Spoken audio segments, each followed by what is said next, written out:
지난 수요일부터 우리는 사순절을 지금 지키고 있습니다. 오늘이 사순절 5번째 날입니다. 원래 사순절은 교회 전통으로 보면 세례를 받기 위해서 세례를 준비하는 기간으로 우리가 지켜오고 있습니다. 성금요일부터 부활절까지 3일 동안 금식을 하던 것은 교회사에 보면 한 2세기부터 우리가 지켜왔던 것이고요. 그것이 한 7세기로 3세기로 넘어오면서 고난주간 전체 원위크로 이렇게 확대가 됩니다. 그러다가 한 7세기쯤 와서는 40일 동안 금식하는 것으로 이제 확장이 되죠. 그 당시 금식을 할 때는 단식을 한 게 아니고 하루에 빵 3조각과 물 3모금을 마셨다라는 기록이 나와 있습니다. 그러다가 한 1386년도에 교황이 우유를 마셔도 된다라는 칙령을 내리게 됩니다. 그래서 그때부터는 사순절 때 우유도 마셨다라는 기록도 나오고 있습니다. 이 40일 동안이라는 것은 제 수요일부터 시작해서 부활절까지의 기간을 얘기하는데 정확하게 그 기간은 46일입니다. 근데 사순절이라고 우리가 이름을 부르는 것은 그 46일 동안 주일인 6번을 제외한 나머지 날짜를 40일로 계산해서 우리가 사순절이라 부르게 됩니다. 그리고 이 주일은 매번 주님의 부활하심을 기념하는 날이기 때문에 사순절 기간에도 우리가 항상 주님의 부활하심을 기억하는 주일을 지키게 되는 것이죠. 그리스도인들은 비록 고난절이라고 하더라도 주일을 그리스도의 부활을 기념하는 축제의 날로 우리가 계속 생각하면서 살아가는 것입니다. 이스라엘의 지형을 보게 되면 이스라엘의 중앙을 중심으로 해서 북에서 남으로 쭉 내려오면서 험한 산악지대가 있습니다. 그 중간 조금 아래 해발 한 800m 지점에 자리 잡은 도시가 우리가 잘 알고 있는 예루살렘 성입니다. 거기서 다시 예루살렘 성에서 고원을 타고 남쪽으로 좀 더 내려가게 되면 지대가 점점 낮아지게 되는데 그 끝에 가서 호수를 하나 만나게 됩니다. 그 호수가 우리가 여매라고도 부르고 사해라고 부르는 그런 호수입니다. 이 사해에서 조금 더 밑으로 이렇게 내려가다 보면 이제 석회암과 자갈들이 잔뜩 있고 지층이 틀리면서 뾰족뾰족한 바위들이 많이 나오는 그런 지대를 만나게 되는데 이 지대가 바로 오늘 예수님이 홀로 서 계신 광야입니다. 오늘 이곳에서 예수 그리스도가 당한 일을 여러분과 저는 다 알고 있습니다. 마귀에게 3가지 시험, 템테이션을 당하게 됩니다. 지금 광야에서 예수님과 마귀가 영적인 전투를 하는 모습을 지금 성경은 보여주고 있습니다. 그렇다고 또 우리가 어린아이처럼 마귀가 뿔이 나거나 무서운 이빨을 드러내면서 손에 방망이를 가지고 지금 예수님과 싸운다 이렇게 생각하시면 안 되고요. 사실 그 광야에는 성도 없었고 높은 것도 그렇게 있지 않았습니다. 지금 그렇게 성경이 설명하는 것은 바깥으로 드러난 현상이 아니라 사실은 예수님의 마음과 예수님의 영혼 속에서 일어나는 그런 갈등과 소용돌이를 이렇게 지금 표현하고 있는 것입니다. 우리 역시 마찬가지입니다. 가장 무서운 시험과 유혹은 외부로부터 오는 것이 아니라 눈에 보이는 유형적인 것으로부터 오는 것이 아닙니다. 눈에 보이지 않는 우리의 마음 깊은 곳, 영혼 깊은 곳에서 일어나는 시험과 유혹과 갈등이 우리를 넘어지게 하는 것입니다. 예수님에게 그랬듯이 마귀는 우리의 생각과 마음속으로 침투해 오는 영적인 존재임을 우리가 잊지 말아야 한다는 것입니다. 독일의 대문호로 우리가 알고 있는 괴테가 쓴 작품 중에 가장 유명한 작품이 파우스트라는 그런 작품입니다. 이 파우스트라는 작품은 괴테가 20대부터 구상을 하기 시작해서 82세에 완성을 한 그런 작품입니다. 그러니까 괴테의 일생의 역사역이죠. 한 62년 걸렸다라고 이렇게 얘기를 합니다. 그 작품에 보면 악마가 나오는데 그 악마의 이름이 메피스토펠레스라는 그런 악마입니다. 이 악마가 하나님의 허락을 받아서 파우스트라는 박사를 유혹하는 이야기입니다.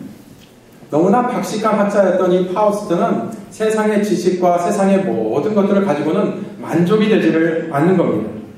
그래서 이 속세의 지식에 만족하지 못하고 자신의 영혼과 악마가 가진 인간의 한계를 뛰어넘는 그런 초월적인 어떻게 보면 금지된 그런 지식을 맞바꾸는 계약을 맺게 됩니다. 그래서 이 메피스토펠레스는 이 계약 기간 동안 파우스트의 욕심을 충족시켜주고 그에게 술과 여자를 유혹을 하고 세속적인 쾌락을 계속해서 보여주게 됩니다. 그러니까 이 파우스는 세상에 누릴 수 있는 모든 즐거움을 이 기간 동안 다 누리게 되지만 이 계약 기간이 끝난 후에 이 파우스트의 영혼은 악마인 메피스토펠레스의 소유가 되고 영원히 저주 가운데 놓이게 되는 것입니다. 이 작품의 배경은 구약의 욥기를 그대로 따온 것입니다. 마귀가 하나님의 허락을 받아 욥을 시험하는 구조가 이 파우스트라는 작품에도 그대로 적용이 되고 있습니다. 이 작품의 마지막 부분에 가게 되면 이 악마에게 파우스트의 영혼을 빼앗기게 될 때 파우스트가 그제서야 깨닫게 됩니다. 자신의 힘으로는 구원에 이를 수 없다는 것을 뼈저리게 느끼게 되죠. 마귀의 선악에서 자기가 벗어날 수 없음을 뼈저리게 느끼게 되는 것입니다. 그때 하늘에서 천사들이 내려와서 이 파우스트를 구원해주게 됩니다.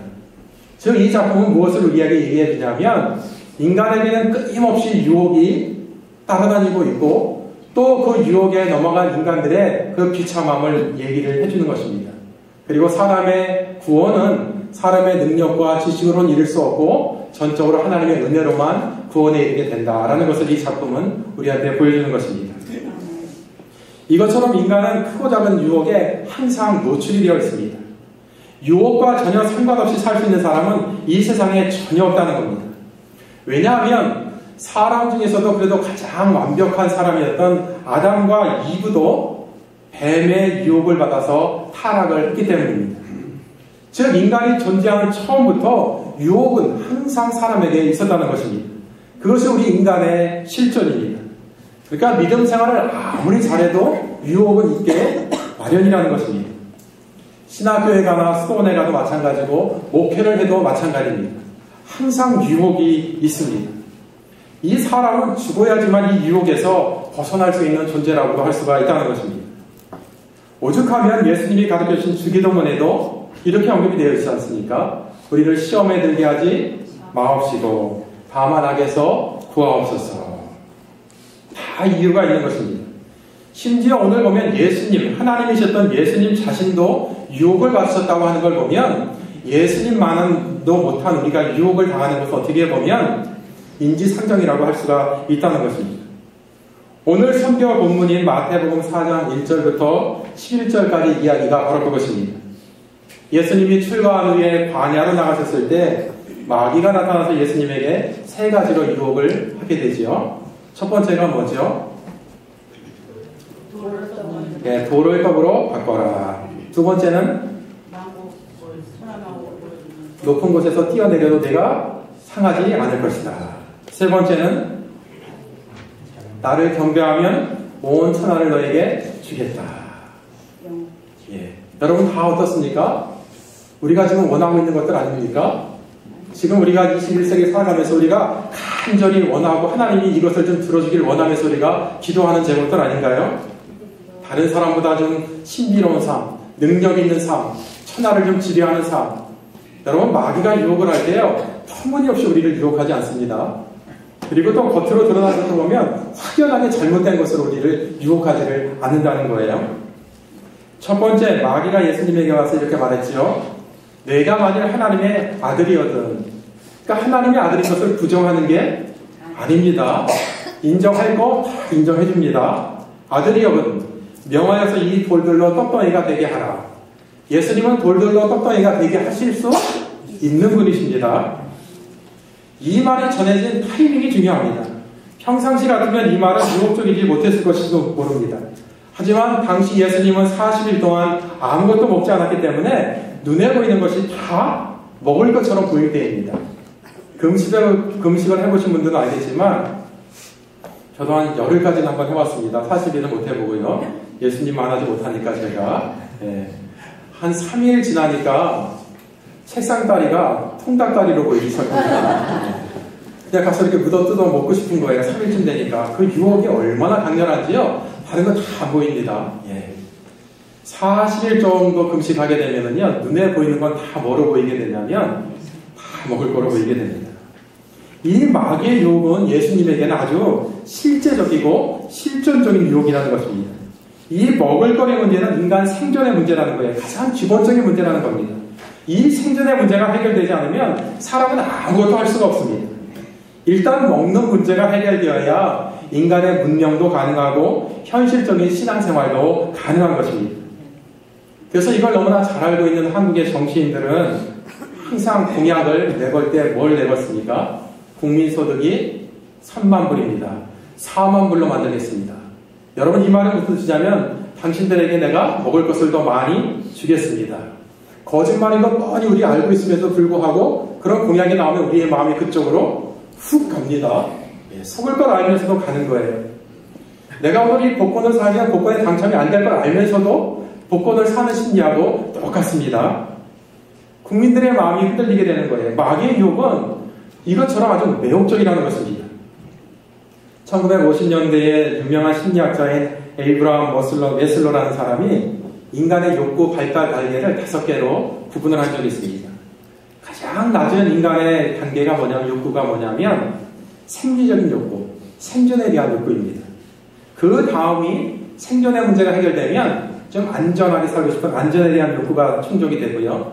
안전의 문제가 해결되면 그 다음부터는 소속감을 가지고 사람들한테 사랑을 받고 싶어하는 그런 단계, 욕구가 생기게 된다는 겁니다. 이것이 충족이 되면 그 다음에 어떻게 되냐면 자기 자존감, 존경을 받고 싶은 욕구가 사람한테는 생긴다는 겁니다. 그래서 사람들에게 칭찬을 듣는 그런 욕구를 충족받으려고 한다는 것이죠. 그리고 마지막에 가서 최종적인 게 뭐냐면 자아 실현에 대한 욕구라는 것입니다. 즉 인간에 대한 욕구는 신체적인 욕구에서 감정의 욕구로, 감정의 욕구에서 이성적인 것으로, 이성적인 것에서 영적인 욕구로 옮겨가게 된다는 겁니다. 즉 이런 것만 봐도 사람이 영적인 존재임을 우리가 짐작할 수가 있습니다. 내가 만일 하나님의 아들이거든 명하여 이 돌들로 떡덩이가 되게 하라 라는 유혹은 이 메슬로의 이론에 붙여보면 가장 원초적인 그런 생존에 대한 욕구를 우리가 지칭하는 것을 알 수가 있습니다. 이 유혹에 대해서 예수님은 4절에서 마귀에게 신명기 8장 3절에 있는 말씀을 이용해서 이렇게 대답을 하시는 것입니다. 사람이 떡으로만 살 것이 아니요 하나님의 입으로부터 나오는 모든 말씀으로 살 것입니다. 쉬운 말로 표현하면 사람이 육체적인 만족만으로 살 수 있는 존재가 아니라 영적인 만족이 있어야만 살 수 있는 존재다. 그러니까 나의 존재를 가장 낮은 단계로 끌어내리지 말아라. 두 번째로 예수님을 마귀는요 성전 꼭대기로 데리고 가서 세우고서 말합니다. 내가 만일 하나님의 아들이거든 뛰어내려 가라. 그러면서 성경을 이용해서 유혹을 합니다. 시편 91편 11절에 있는 말씀을 가지고 하나님께서 천사들을 시켜서 예수 너희의 발이 땅에 떨어지기 전에 안전하게 지켜줄 것이다. 여러분 잘 보십시오. 마귀가 뭘 이용해요? 성경도 인용합니다. 그러니까 성경을 인용한다고 해서 그게 다 옳은 게 아닐 수 있다는 거예요. 오히려 악하게 사용되는 경우가 많다는 것을 오늘 이 본문은 우리에게 경고해주고 있는 것입니다. 그러니까 성경을 코에 걸면 코골이, 귀에 걸면 귀걸이로 해석을 해서는 안 된다는 거예요. 이혈령, 비혈령으로 해석을 하는 경우가 많이 있을 수 있다는 겁니다. 마귀의 유혹이 그래서 매력적이고요. 우리가 분별하기가 참으로 힘듭니다. 아예 확연하게 잘못되면, 확연하게 나쁘면 우리가 안 할 텐데 어떤 일은 이게 나쁜 건지 좋은 건지 모를 때가 많고요. 이건 오른쪽인지 왼쪽인지 모를 일이 많이 있다는 거예요. 그래서 항상 깨어 있어라. 항상 쉬지 말고 기도해라. 하나님과 연결되어 있어라. 이렇게 말씀을 하시는 것입니다. 치유사역을 전문으로 하는 많은 분들이 저지르는 과오들 가운데 하나는 뭐냐면 큰 병에 걸린 사람들을 기도로 고치겠다고 종종 호언장담하는 것입니다. 이 약속에 많은 사람들이 물에 빠진 사람이 지푸리라기라도 잡는 심정으로 몰려들기도 합니다. 허황된 말이라고 하더라도 혹시나 해서 한번 기대를 걸어보는 것이 인간의 그런 심리라는 것이죠. 마치 자신에게 다른 사람은 없는 신비한 능력이 있는 것처럼 행사를 합니다. 여러분 설사 신비한 능력이 있더라도 그 능력을 주신 분은 하나님이신데 그 영광을 하나님께 돌려야 되는데 자신이 취하게 된다는 것이죠. 그래서 물질을 요구하고요. 자신에게 순종하도록 강요합니다. 기독교 신앙을 이렇게 이용하는 것은 예수님에게 성전 꼭대기에서 뛰어내리라는 마귀의 유혹에 넘어간 것과 똑같다는 것입니다. 이 단계는 메슬로의 이론에 따르면 안전의 욕구와 자존감 및 인정받고 싶은 그런 단계를 다 포함하고 있습니다. 쉽게 얘기하면 명예와 권력욕에 사로잡힌 단계를 보아야 한다는 것입니다. 이에 대해서 예수님은 신명기 6장 16절을 이용해서 이렇게 대답합니다. 또 기록되었을 때 주 너희 하나님을 시험하지 말라 하였느니라. 속된 말로 표현하면 죄송하지만 이런 말입니다. 하나님을 간보지 말라는 거예요. 하나님을 갖다가 테스트하지 말라는 거예요. 세 번째로 마귀는 예수님을 높은 산으로 데리고 가서 세상 모든 나라와 그 영광을 보여주고 자기에게 엎드려 경배하는 이 모든 것을 주겠노라고 약속을 합니다. 예수님이 살던 시대에 세상의 모든 나라의 권세와 영광은 다 어느 나라에 속한 것입니까? 로마에 속한 것이에요. 최고의 문명을 자랑하던 로마입니다. 로마의 그 당시의 왕족과 귀족들이 누리던 그 권세와 그 물질적인 풍요와 문화적인 어떤 혜택들은 정말 너무나 매혹적이었다는 거예요. 그러니까 내가 나한테만 경배하면 지금 이 로마가 누리는 모든 것들을 다 너에게 주겠다. 여러분과 저 같으면 100번이라도 절했을 것입니다. 그렇죠? 우리도 그렇게 살아가고 있지 않습니까? 세상의 부와 명예와 세상의 권력을 한번 누려보려고 얼마나 지금 우리가 아웅다웅하고 있습니까? 또 하나님한테 와가지고 겁없이 그런 거 달라고 기도하시는 분들도 많이 있고요. 하나님 저에게 주실 줄 믿습니다. 절대로 주시지 않습니다, 여러분. 하나님의 나라와 의를 구하셔야 됩니다. 그러면 우리의 필요한 모든 것들은 하나님께서 우리에게 적절하게 주시는 것입니다. 로마 황제가 되어서 귀족이 되어서 로마의 경제, 정치, 문화, 권력을 잡는다고 가정해 보십시오. 당시 여기에 마음이 흔들리지 않은 사람은 없었을 것입니다.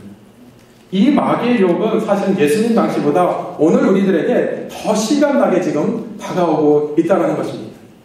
대부분의 교회와 대부분의 성도들이 이 유혹에 지금 다 넘어가고 있습니다.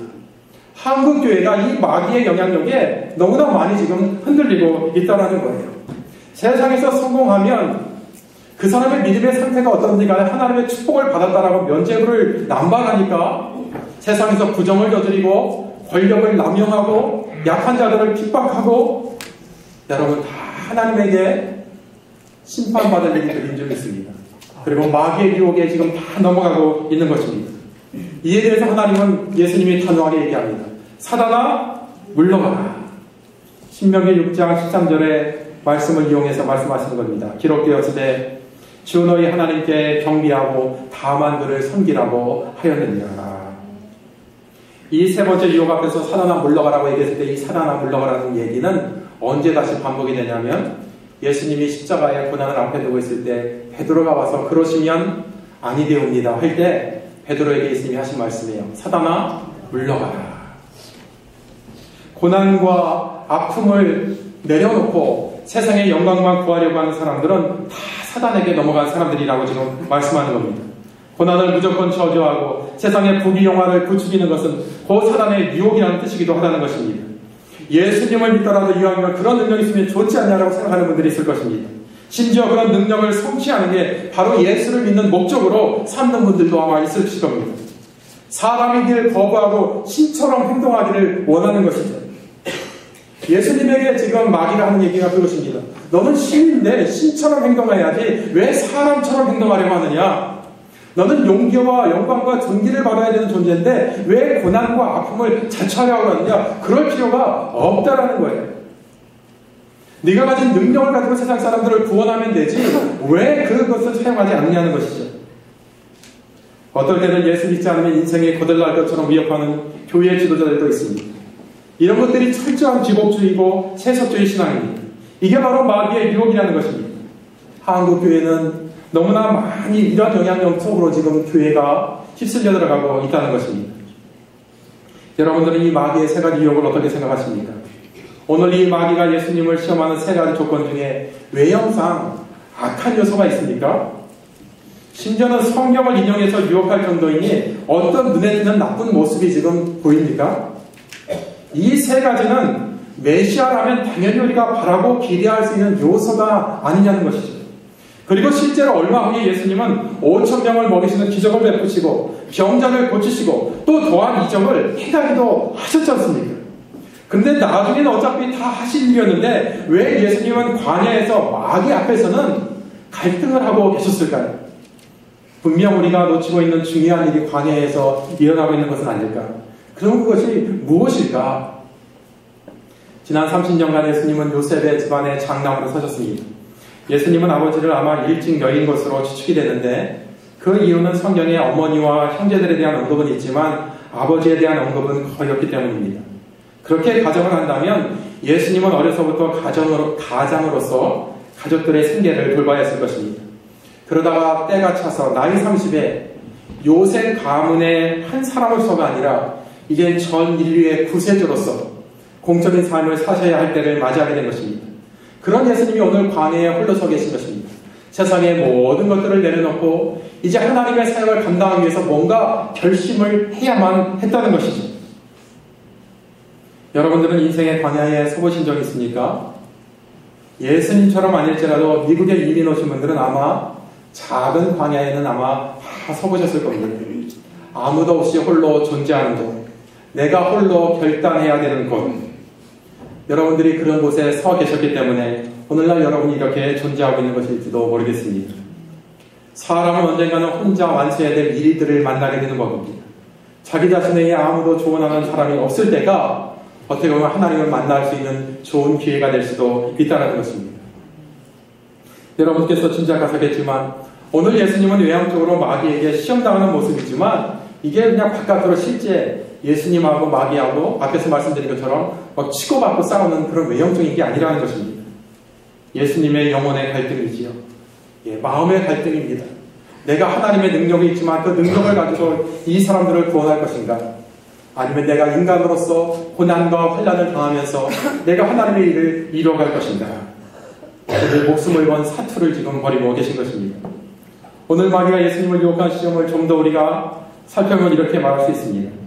첫 번째 것은 배고픔이나 수고하는 과정을 거치지 않고 음식을 먹고 살게 해주겠다. 두 번째는 어떠한 모험을 하게 되더라도 목숨만은 내가 면하게 해주겠다.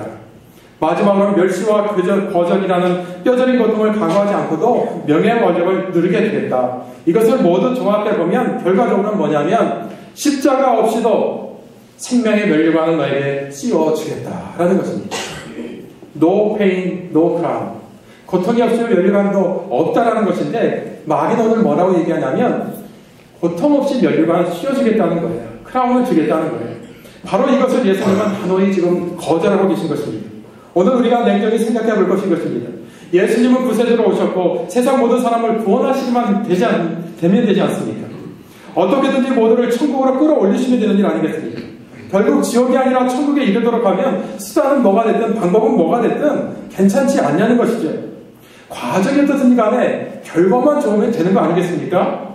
하지만 성경은 우리에게 결과도 중요하지만 과정 또한 중요하다는 것을 지금 말하고 있습니다.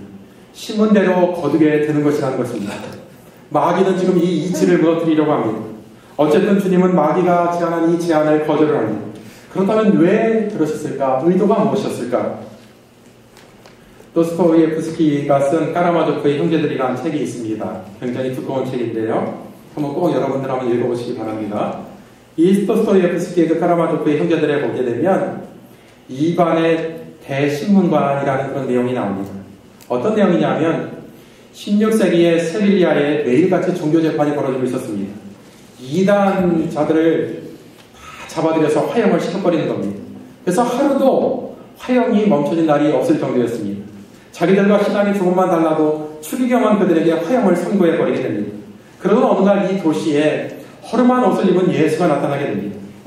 나이가 90에 가까운 많은 경험과 경륜을 가진 추기경은 당장 예수를 알아보고는 그를 포박해서 감옥에 가두게 됩니다. 그리고 예수를 심히 비난하기 시작을 합니다. 이 대신문가인 추기경은 예수에게 마귀의 유혹을 물리친 것에 대해서 화를 내면서 막 비난을 하는 겁니다. 예수가 광야의 유혹을 거절했기 때문에 마귀의 제안을 거부했기 때문에 이 세상에서 가장 위대한 권력 세 가지를 교회가 잃어버렸다는 겁니다. 그 세 가지 권력이 뭐냐면 기적과 신비와 권위라는 겁니다. 이것을 만약에 예수가 거부하지 않았더라면 좀 더 쉽게, 좀 더 편하게 교회가 이 땅을 통치하면서 살아갈 수 있었을 것이라는 것이죠. 오늘 본문 말씀을 깊이 따지고 들어가보면 마귀의 유혹은 바로 그 세 가지 능력으로 세상을 구원하라는 것이기도 하다는 것입니다. 그런데 예수님은 그것을 거절하셨습니다. 대신문가는 이렇게 얘기합니다. 예수 당신 말이야 사자의 충고를 받아들여서 기적을 행하고 사람들 사이에서 명성을 추구해야지 옳았어. 또 당신은 권위와 권세를 주겠다는 제안을 수락해야만 했었고 사람들은 확고부동한 대상을 경배하기를 바라고 있는 것을 모른단 말이요. 그런데 당신은 정말 그것을 거부한 아주 어리석은 짓을 저지른 것이요. 이 대신문관의 견해는 무엇이냐면 예수가 이 땅에 와서 제일 먼저 사람들에게 걷어갔어야 될 것이 뭐냐면 자유, 해방이었다는 겁니다. 그런데 예수는 사람들로부터 그 자유를 걷어들이기는커녕 오히려 그 자유를 증진시켜줘서 그 결과로 예수는 인간의 마음에서 영원히 고통이라는 짐을 지워버렸다는 거예요. 그래서 예수는 사람들에게 너무나 쉽게 거절을 당하는 존재가 되었다는 거예요. 자유를 너무나 많이 줬기 때문에. 그래서 결국은 자신의 특권인 믿음을 강요할 수 있는 권력을 망쳐버리고 인간들에게 수모를 당하는 일을 당했다. 어리석다라고 얘기합니다. 자, 그러면 여러분에게 만약 전지전능한 능력, 자연을 다스릴 힘, 홍해 바다를 막 가르고 해를 갖다가 멈추고 무에서 유를 창조하고 심지어 인간의 정신까지 마음대로 내가 조종할 수 있는 능력이 있다라고 한번 가정을 한번 해보십시오. 그런 여러분에게 메시아의 역할이 주어져서 세상을 구원하라고 하나님이 하셨다라고 한번 생각해 보십시오. 그럼 여러분은 어떤 방법으로 이 세상을 구원하시겠습니까? 먼저 돌을 떡으로 만들면 사람들이 벌떼처럼 모여들 것입니다. 그리고 그것은 인간의 가장 근본적인 생존의 문제를 해결하는 일이기 때문에 그렇습니다. 실제로 벳세다 들판에서 보리떡 5개와 물고기 2마리 5,000명을 먹였을 때 사람들이 얼마나 열광을 했는지요. 이 사건이 일어난 다음부터 사람들은 예수를 유대인의 왕으로 삼으려고 했습니다. 두 번째, 높은 곳에서 뛰어내리는데도 아무 이상이 없다는 걸 세상 사람들에게 보여주면 생존의 문제가 해결된 사람들이 그 다음에 욕계가 뭐예요? 명예욕입니다. 사람들은 누구를 할 것 없이 자신의 이름이 높여지기를 원합니다. 추앙받기를 원합니다. 만약 여러분들이 사람들에게 명예와 권세와 물질을 한꺼번에 줄 수 있다면 여러분은 당장에 신처럼 추앙을 받게 될 것입니다. 떡으로든 기적을 통해서든 마음을 움직여서든 사람을 구원하기만 하면 되니까요. 예수님은 그런 능력이 있으셨습니다. 근데 예수님이 왜 그런 능력을 사용하지 않으셨을까? 세 번째, 마귀에게 절하라고 하는 말은 사람들의 생존의 문제와 명예와 권력의 욕구가 충족되면 영적인 권력을 갖고 종교적인 권세를 누리려고 합니다. 하나님처럼 되어 사람들의 영혼을 좌지우지하려는 것이죠. 대신문가는 마지막으로 예수에게 이런 얘기를 합니다. 당신이 그 유혹을 뿌리친 것은 분명히 잘못된 거요. 하지만 다행스럽게도 우리들의 교회는 당신이 저지른 잘못을 깨닫고 그것을 고쳐놓았어. 그래서 우리 교회는 지금 교인들에게 내내 기적과 신비와 권위로 그들을 다스리게 되었고 교인들은 우리 손아귀에서 꼼짝하지 못하게 되었어. 대신문가는 그리고 나서 예수를 화형시키고 이 세 가지를 교모하게 섞여가면서 교회를 유지해 나간다라는 것이 그 까라마들고 형제들에 나오는 이야기입니다. 이 신문가에게는 오늘 예수님이 받은 시험과 매우 밀접하게 되어 연관되어 있습니다. 예수님이 받은 시험의 핵심이 뭘까요? 실제는 자기 영혼 속에서 일어나는 그 갈등이 뭘까요? 예수님은 지금 창조 때 아담과 하와가 받았던 시험을 그대로 받고 있는 것입니다. 뱀이 나타나서 아담과 이브의 부부를 것이지요. 하나님이 선악과를 따먹지 말라고 했다고 그걸 먹으면 죽게 된다고 아니다. 하나님 너희에게 한 가지 숨기는 게 있어. 선악과를 따먹게 되면 너희의 눈이 밝아져서 하나님과 같이 될 거야. 무슨 말일까요? 하나님처럼 된다는 겁니다. 일부는 맞고 일부는 틀렸죠. 눈은 맑아져서 선악을 분별할 수 있게 되었지만 하나님처럼 되지는 못했습니다. 여기에 그들이 넘어가고 만 것입니다. 그리고 그 결과는 비참했습니다. 오늘 마귀는 예수님께서 비수를 드리면서 똑같은 시험을 합니다. 그러나 그 결과는 아담과는 전혀 다른 정반대였습니다. 예수 그리스도 그분은 하나님이십니다. 단지 사람의 몸을 입고 오셨을 뿐입니다. 그런 그에게 마귀가 유혹하죠. 당신은 하나님이야. 그런데 지금 당신은 인간이 되려고 하고 있어. 당신이 정말 인간이 될 수 있어? 인간이 된다는 게 무슨 얘기인지는 알아? 당신이 인간이 되면 당신의 신적인 능력은 다 몰수되는 거야. 인간처럼 온갖 종류의 괴로움과 슬픔을 겪으면서 온갖 불편을 감수해야 되는데 당신이 정말 그럴 수 있어? 그러지 말고 내 말을 잘 들어. 당신은 기적을 행할 수 있잖아. 그걸 써. 당신은 조금만 신비하게 만들어봐. 사람들이 매일같이 당신을 따르게 될 거야.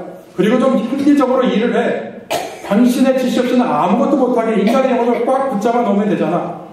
그러면 세상은 분명히 쉽게 구원을 받을 수 있을 거야. 그런데 예수님이 단호히 거절을 하십니다. 인간의 영혼을 가둬두는 방식으로 구원하기를 거절하시는 것입니다. 인간의 자유를 존중하시는 방식으로 구원하시기로 작정하시는 것입니다.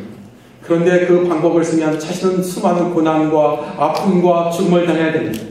주님은 자신이 희생될지라도 당신은 구원의 문이 되실 분, 그 문 안으로 들어오는 것은 인간 스스로 결정하게 하시기를 원하셨던 것입니다. 태초에 하나님이 인간을 창조할 때 주셨던 가장 큰 선물이 뭐냐면 자유의지입니다. 이 자유의 의지, 창조 때 주셨던 그것을 훼손하지 않기를 원하시는 것입니다. 그러나 그 대가가 너무나 큰 것이었고 그것이 십자가였습니다. 오늘날 우리에게 이런 예수님의 태도가 이해가 가지 않고 의문투성입니다. 도대체 신으로서의 전능을 다 버리면 어떻게 인간을 구원할 것이며 또한 굳이 신적인 능력을 쓰지 않으려고 했던 이유가 뭘까? 그러면서 예수님이 우리에게 궁극적으로 주시려고 했던 것은 무엇일까? 예수님이 그 모든 능력과 특권을 다 버리시면서까지 우리에게 주시기를 원하셨던 것은, 여러분, 그것은 구원의 자유입니다. 우리의 자유입니다. 이것이 우리 주님께서 그토록 우리에게 주시기를 원하셨던 것입니다. 이것을 주시기 위해서 예수님은 당신을 그토록 억제하셨습니다. 하나님이셨기 때문에 하나님처럼 행동하실 수 있었는데도 불구하고 그는 인간으로서 살기를 원하셨고요. 변화산에 올라가셔서 자기의 몸이 변화를 낼 때에도 제자들에게 당부를 합니다. 나를 신처럼 대하지 마라. 아직은 때가 이르지 않았다. 스스로 그는 인간이 되시기로 결심을 하신 것입니다. 하나님은 전지전능하시다면서 왜 인간으로 하여금 죄를 짓도록 허용하셨나요? 처음 교회 오신 분들이 저에게 자주 던지는 질문입니다.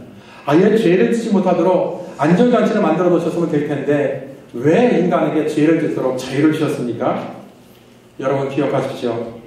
마귀의 권력은요 사람을 현혹하고 파괴합니다. 그리고 그것은 강압적이고 강제적이기 때문에 두려움을 동반합니다. 하지만 주님의 권력은 억압하는 것이 아닙니다. 이것은 눈에 띄게 잘 드러나지는 않습니다. 예수님은 기적으로 우리를 올가 매기를 원치 않으셨습니다. 우리를 기적의 노예로 삼기를 바라지 않은 것입니다. 예수님은 우리를 변화시킬 때 절대 강요하시진 않습니다. 오직 우리의 자유로운 선택에 맡깁니다. 우리의 선택에 맡긴다고 우리를 포기했다는 것이 아니라 창조 때의 그 하나님의 선물을 훼손시키지 않기를 원하시는 것입니다. 강요는 참 자유를 침범하기 때문에 그렇습니다. 자신의 권력의 행사로 인간에게 상처를 주고 싶지 않으신 것입니다. 왜요? 우리를 너무나 사랑하시기 때문입니다. 하나님이 세상을 이처럼 사랑하여서 이처럼이란 말은 예수가 자신의 모든 것을 포기하는 것처럼 예수가 모든 고난과 아픔을 당한 것처럼 예수님은 인간을 너무나 잘 알고 계셨습니다. 예수님이 당신의 전지전능의 힘을 썼을 때 어떤 반응이 나올까 다 알고 계셨어요. 여러분 권력은, 기적은, 신비는 사람을 열광하게 합니다. 그런 것들은 또한 사람을 불종시키지만 사랑하기는 하지 못한다는 것입니다. 우리는 역사를 통해서 그것을 잘 알고 있습니다. 총칼 앞에 사람들은 복종을 하지만 그러나 그것을 사랑할 수는 없는 것입니다.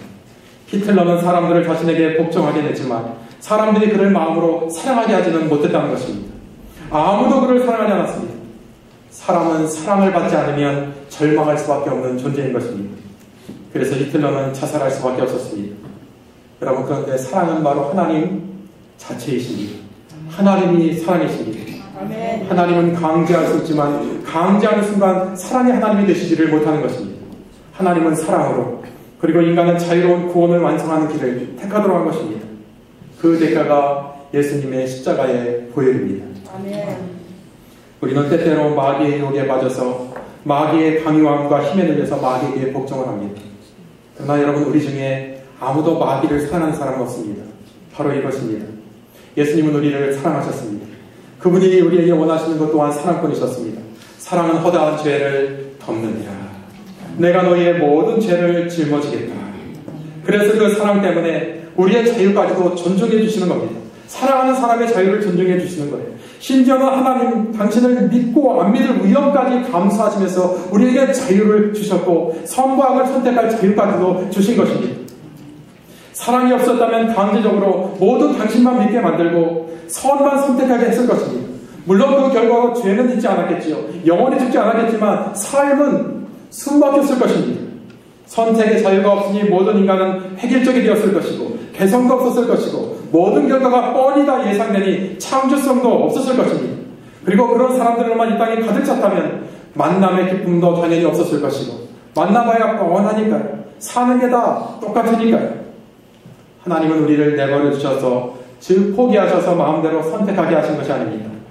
피조물인 우리를 창조주인 하나님이 존중하셔서 사랑하셔서 그렇게 하신 것입니다. 그 마음을 하나님은 우리 인간에게 알리고 싶었습니다.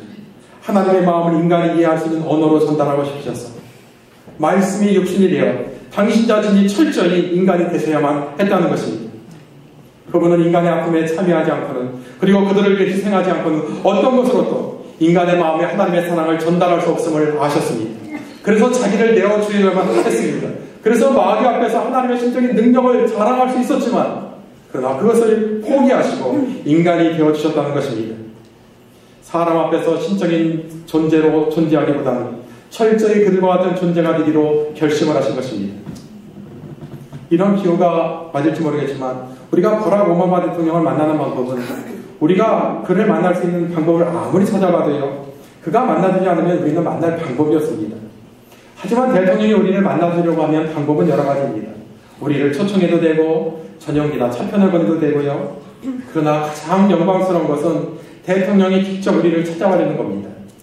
그런데 방문할 때 보디가드나 수행원을 대동하지 않고 우리와 똑같은 평상복으로 갈아입고 나를 만나러 워싱턴에서 이 터카와 마을로 와주면 여러분 우리가 얼마나 감격스럽겠습니까? 예수님은 광야에서 40일 동안 금식을 하면서 예수님은 그렇게 홀로 계시면서 그분이 걸어야 될 길과 사역의 방법을 결정하신 것입니다. 내가 신으로서의 능력을 발휘하는 것이 아니라 나는 사람들이 나를 따르도록 하기 위해 물질로 꿰이는 것은 하지 않을 것이고 또한 내 능력을 과시하기 위해서 기적을 행하지 아니할 것이고 아울러 내가 요구하는 신앙의 타협이란 있을 수 없다. 이런 예수님의 선택은 필연적으로 자신에게 고난을 자초하는 거였지만 우리를 사랑하는 마음이었다는 것입니다. 사실 만약에 저에게요 예수님에게 있는 이 능력에 조금이라도 저에게 신비한 능력이 있다면 기적을 일으킬 수 있다면 그리고 영적인 권위가 있다면 저는 그걸 마음껏 이용해가지고요 교회를 부흥시키고 교인들을 끌어모아서 좀 사람들에게 수양도 받고 싶은 유혹이 있습니다. 병을 고치고 기적을 행하는 신령한 목사라는 타이틀을 가지고 막 전국을 한번 돌아다니고 싶은 마음도 있습니다. 그런 저를 마귀는 끊임없이 유혹하고 비아냥거리죠. 너 그렇게 할 수 있어. 멋진 교회를 만들어서 박수 받을 수 있어. 근데 지금 너 뭐 하는 거냐. 너 사람들이 원하는 거 잘 알잖아. 그 방법 써. 여러분 이게 저에게만 해당되는 얘기겠습니까? 우리들 모두에게 해당되는 일 아닙니까? 쉬운 방법, 내가 할 수 있는 것이라면 수단과 방법을 가리지 않는 것, 이런 것들이 우리 앞에 달려가며 소리치니 하나님의 방법은 너무 느리기만 하고 소리가 너무 작업하고 참을 수가 없는 것입니다. 우리는 강제로라도 우리가 하는 일에 다른 사람들이 돕도록 강요하고 싶습니다. 그리고 할 수만 있다면 안전과 안정을 보장받는 조건에서 내 자유를 팔아치우고도 싶은 심정입니다. 우리는 야망을 이룰 기회를 받는 대가로 더 많은 거래를 마귀화하기를 원합니다. 주님이 거절하시고 주님이 폐기 처분한 법을 우리는 지금도 너무나 갈망하면서 그것을 추구하며 따라가고 있지는 않습니다. 그리고 기회가 주어지지 않아서 그렇지 만약 그런 기회가 온다면 우리는 그것을 덥석 붙잡으려고 지금 준비하고 있지는 않습니다. 오늘 이야기는 예수께서 직접 제자들에게 하신 말씀으로 그래서 성경에 기록되어 우리에게 알려지고 있습니다. 그렇지 않다면 예수님의 마음속에서 그 정신 속에 지났던 이 갈등과 이 아픔을 우리는 알 수 없었을 것입니다. 히브리서 기자는 이렇게 말합니다. 우리에게 있는 대제사장은 우리의 연약함을 동정하지 못하실 리가 아니요 모든 일에 우리와 똑같이 시험을 받으신 이로되 죄가 없으시니라. 저가 시험을 받아 고난을 당하였은즉 시험 받는 자들을 능히 도우시리라. 아멘. 오늘 사순절을 우리가 시작하면서 우리가 예수님의 고난에 동참할 때마다 그 예수님이 우리를 향한 그 사랑을 여러분들이 체험할 수 있으시길 바랍니다. 아멘. 우리가 아프고 힘들 때마다 나를 위해 죽으신 예수님, 모든 것을 희생하신 그 예수님의 사랑이 여러분 가운데 임하셔서 그 예수님의 사랑으로 여러분이 자유함을 누리시고 우리의 자유를 선한 일에 주의 일에 사용할 수 있는 귀한 믿음의 결정을 하실 수 있는 여러분들 되시기를 주님의 이름으로 축원을 드립니다. 아멘. 기도하겠습니다.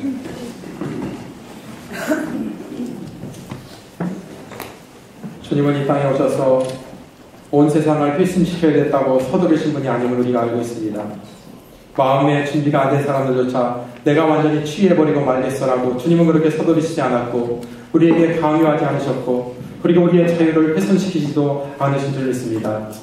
하나님, 우리가 무엇이기에 우리는 피조물이고 하나님이 이리가 라면 갈 수밖에 없는 존재인데도 불구하고 당신이 만든 피조물을 하나님 너무나 사랑해 주셔서 하나님 우리를 위해서 죽어주시고 피를 흘려주시고 모든 것을 포기해 주셔서 감사합니다. 또한 우리에게 구원의 문이 되어주셔서 우리가 이제 그 문으로 들어가기만 하면 주의 나라에 영원히 거하는 자들 되게 하신 아버지 하나님, 헛된 것 가지고 세상에서 하나님 죽음의 길을 살아가는 어리석은 자들 되지 말게 하여 주시옵소서. 쉬운 것 그리고 능력 있는 것 눈에 보이는 것 쫓아가지 말고 하나님의 마음을 헤아릴 수 있는 저희들 되게 하여 주시옵소서. 예수님의 이름으로 기도합니다. 아멘.